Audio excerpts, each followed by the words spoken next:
Sen qachon ketasan? Qayoqqa ketaman? Qayoqqa bo'lardi ishlaganida? Oyijon, o'zi yaqindagina to'y o'tdi-ku. Biroz vaqt o'tsin. Biz Alisher akang bilan gaplashib hal qilib qo'yganmiz. Senga u yerda ish tayyor.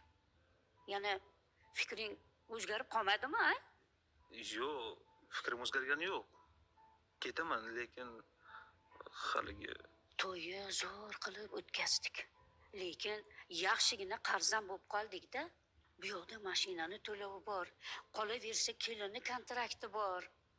Kelinni kontraktlarini o'zimiz to'laymiz deb va'da berib olib kelganmiz kelinni. Uni esingdan chiqarmay. Yur qizim. Dorilar tayyorlaymiz. Yuroq. Abbos aka, ketasizmi?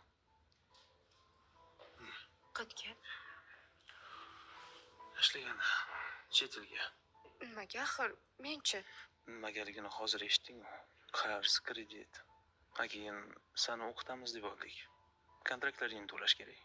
Shu yerda ham ishlasa bo'ladi-yu. Shartmi chetga ketish? Bu yerda unaqa ko'p pul topolmayman.